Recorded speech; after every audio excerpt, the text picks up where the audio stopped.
Bismillahirrahmanirrahim.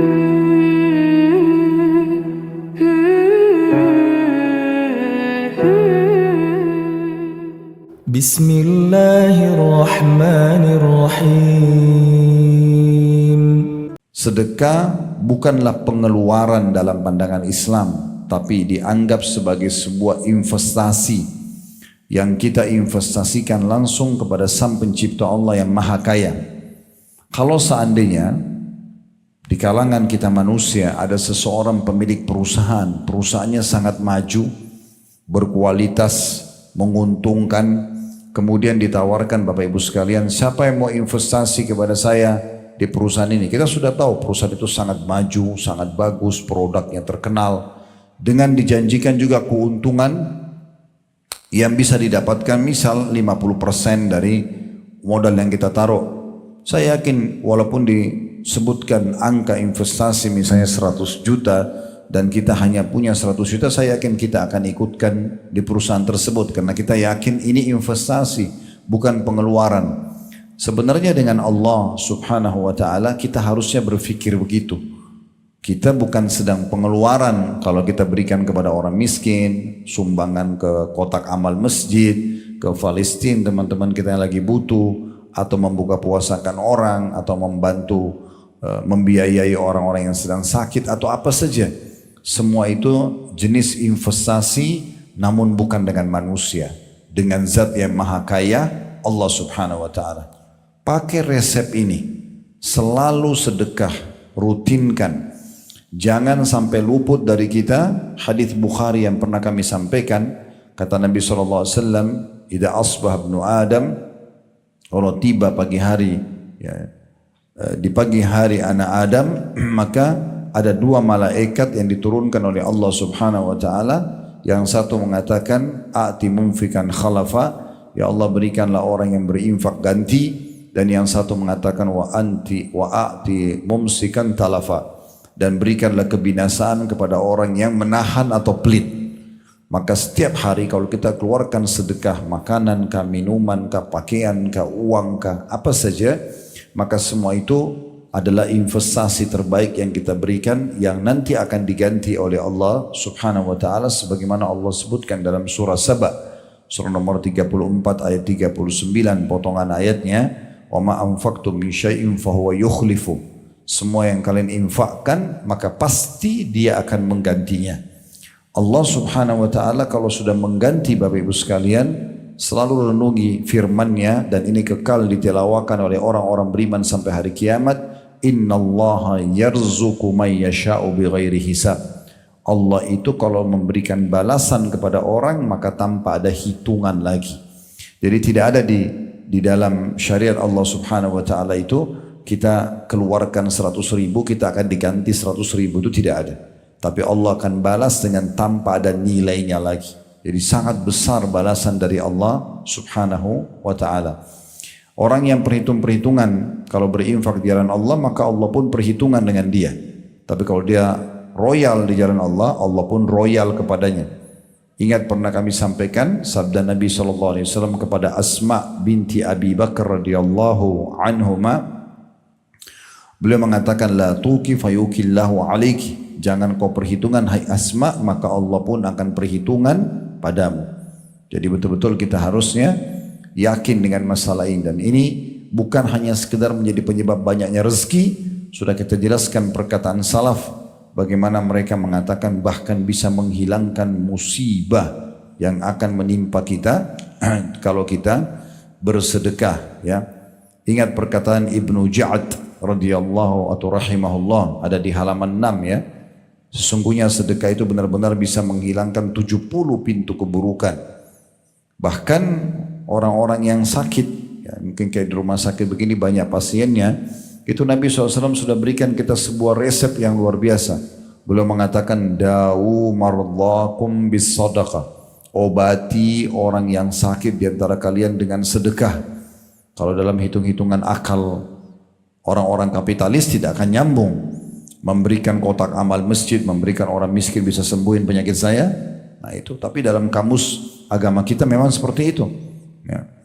Dan nanti akan ada dalam buku kita ini contoh-contoh berapa banyak orang yang sembuh dari penyakit-penyakit kronis justru karena sedekah yang dia keluarkan. Dan ingat, sedekah selalu saya sampaikan dan saya ulang-ulangi, kita harus menganggap teman-teman sekalian kita lebih butuh dengan sedekah itu daripada penerima sedekah itu sendiri. Jangan pernah kita pakai persepsi kalau orang yang minta misalnya sesuatu berarti dia lebih butuh daripada saya. Tidak, kita harus balik sekarang, kita yang lebih butuh dengan mereka. Karena mereka akan menerima uang kita misalnya 100.000 rupiah atau satu bungkus makanan kita, habis itu dinikmati sama dia habis. Tapi kita dalam teori agama, nilai yang sudah kita keluarkan akan dibawa ke timbangan amal hari kiamat dan tidak hilang. Walaupun secara kasat mata sudah dinikmati oleh orang yang menerima tersebut. Makanya Fudail bin Iyad rahimahullah seorang tabi'in pada saat melihat orang-orang yang menerima sedekahnya, beliau mengatakan mereka membawa perbekalan-perbekalan kita menuju akhirat tanpa upah sedikit pun, hingga mereka meletakkannya di atas timbangan amal, ya. Dan sebagian salafus salih kalau kedatangan orang yang minta sesuatu, maka beliau mengatakan, selamat datang wahai orang-orang yang hadir untuk membawakan perbekalan kami kepada Rabb kami. Jadi begitulah pandangan para ulama kita tentang sedekah itu. Mereka mengetahui dan menanamkan dalam diri mereka, mereka lebih butuh mengeluarkan sedekah daripada si penerima. Sehingga kalau persepsi seperti ini, kita justru yang mencari-cari siapa yang butuh bantuan, kita memberikan. Kita berharap dia bisa terima sedekah kita. Kalau selama ini kan persepsinya tidak seperti itu. Seakan-akan orang yang miskin itu yang minta, mereka yang butuh. Sehingga kita masih bisa negosiasi sama syaitan. Kalau orang minta masih bisa menolak, masih nggak mau kasih misalnya. Bahkan terkadang menghardik dan menyalah-nyalahkan orang yang minta-minta. Padahal mereka lah sumber rezeki kita. Itulah investasi yang kita keluarkan. Baik, kita akan masuk ke beberapa contoh tentang sedekah ini. Dan akan dimulai teman-teman sekalian kalau yang pegang bukunya di halaman 27, kedermawanan Nabi Muhammad sallallahu alaihi wasallam dengan sedekah. Dan ini kebetulan dalil yang diangkat berhubungan juga dengan bulan Ramadan. Ya, bulan Ramadan ini bulan sedekah. Ya. Karena kata Nabi SAW, afdalus sadaqatu fi Ramadan. Sedekah yang paling afdal yang dikeluarkan adalah sedekah di bulan Ramadan ini. Ini paling besar pahalanya. Di halaman 27 ada riwayat yang disebutkan oleh Imam Bukhari dan Muslim dari kisah yang disampaikan oleh Ibnu Abbas radhiyallahu anhuma. Beliau mengatakan, kana Rasulullah sallallahu alaihi wasallam ajwadan nas wa kana ajwada ma yakunu fi Ramadhan hina yalqahu Jibril wa kana yalqahu fi kulli lailatin min Ramadhan fayudarisuhu al-Qur'an. Fala Rasulullah sallallahu alaihi wasallam ajwadu bil khairi minar rihil mursalah. Rasulullah SAW adalah orang yang paling dermawan. Beliau tidak pernah menolak siapapun yang minta. Ya. Dan beliau lebih dermawan lagi pada bulan Ramadan, bulan yang kayak kita sekarang ini. Lebih dermawan lagi, lebih suka lagi untuk berbagi di saat bertemu dengan Jibril alaihissalam, di mana Jibril alaihissalam bertemu beliau pada setiap malam di bulan Ramadan. Dan Jibril mengajarkan kepada Nabi SAW Al-Quran. Dan sungguh Rasulullah SAW itu lebih dermawan dengan kebaikan daripada angin yang berhembus. Maksudnya Nabi SAW itu gemar sekali untuk berbagi, ya, sampai lebih cepat berbagi itu daripada hembusan angin. Dari riwayat ini kita bisa ambil pelajaran bahwasanya memang Nabi SAW sendiri bukan hanya menyampaikan sebuah teori, tapi beliau adalah seorang praktisi. Beliau yang langsung mempraktikkan di depan umatnya, di depan para sahabat, kalau beliau memang orangnya sangat dermawan. Dan subhanallah, orang yang dermawan teman-teman, orang yang royal itu dicintai oleh Allah, mendapatkan pahala yang luas, pahala yang besar, akan diluaskan rezekinya, ya. Kemudian akan dia terima dalam bentuk pahala yang besar pada hari kiamat, dan juga akan dicintai oleh manusia. Tidak ada orang yang royal itu suka memberi lalu dibenci oleh manusia, tidak ada. Pasti akan disukai oleh orang-orang. Walaupun mungkin paras wajahnya, bentuk fisiknya biasa saja, Tapi kalau orang itu suka sekali traktir kita, berikan kita hadiah, berbagi makanannya, suka membantu kalau kita butuh, pasti akan disukai oleh orang. Walaupun dia tampan, cantik, sempurna jabatannya, kedudukannya, tapi kalau pelit, maka juga jatuh di mata manusia. Dan itu juga dibenci oleh Allah subhanahu wa ta'ala. Makanya pernah ada satu suku di Madinah, Bapak Ibu sekalian, kebetulan kepala sukunya baru meninggal dan diganti oleh kepala suku yang baru. Maka Nabi SAW tanya, kira-kira bagaimana kepala suku kalian yang baru? Sebagian anggota suku itu mengatakan, dia tampan, dia berwibawa, jalur nasabnya bagus, saya dikenal orangnya, tapi sayangnya pelit. Maka kata Nabi SAW, penyakit jiwa apa yang lebih berat daripada pelit itu?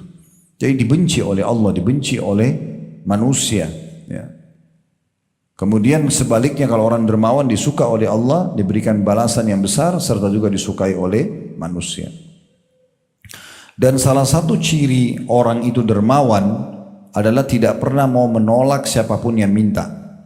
Itu disebutkan di hadis nomor selanjutnya di halaman 28 tentang ciri Nabi Muhammad SAW. Kalau anda hidup di masa itu dan masih hidup semasa dengan Nabi Muhammad SAW, anda kalau datang minta apa saja dikasih. Tidak pernah Nabi nolak.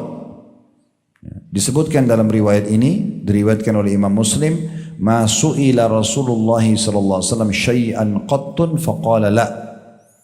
Rasulullah SAW tidak pernah sama sekali diminta suatu harta, lalu beliau mengatakan tidak. Bahkan dalam satu kisah dikatakan Nabi Muhammad SAW lagi duduk di satu majelis, kemudian bersama sahabat-sahabatnya, rupanya ada beberapa sahabat yang menghadiahkan buat beliau keranjang-keranjang kurma dan buahnya sangat ranum, bagus sekali, baru dipetik, kualitasnya bagus. Lalu kemudian ada banyak orang-orang yang datang minta-minta kepada beliau. Nabi SAW kasih, dan saking dermawannya beliau bukan kasih 2-3 butir, per keranjang dikasih, sampai habis. Setelah habis semuanya, masih ada orang banyak yang minta-minta. Maka Nabi SAW terlihat sedih waktu itu karena tidak bisa beri kepada orang ini, saking cintanya dengan kedermawanan itu.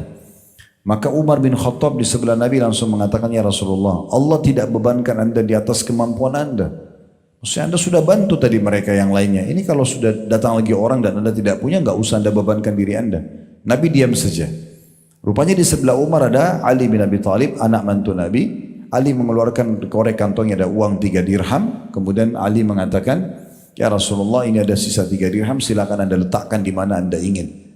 Maka Nabi SAW pun tersenyum lebar sambil mengambil uang itu dan memberikan kepada orang yang minta, dan beliau bersabda, bihadza umirtu, beginilah aku diperintahkan. Jadi bagaimana Nabi SAW menggambarkan kepada kita kalau Allah memang mau kita selalu memberi.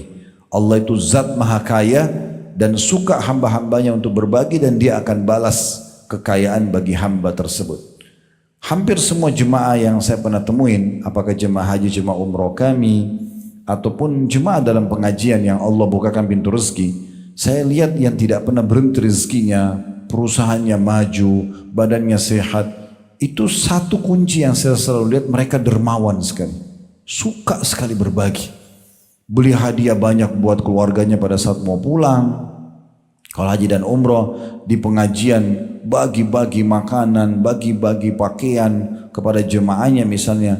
Jadi memang luar biasa gitu. Bagaimana mereka sangat dermawan, suka berbagi. Dengan mereka berbagi, akhirnya membuat memang semuanya, ya, orang-orang suka, dan memang rezeki mereka tidak pernah berhenti. Dan ini salah satu ciri Nabi SAW.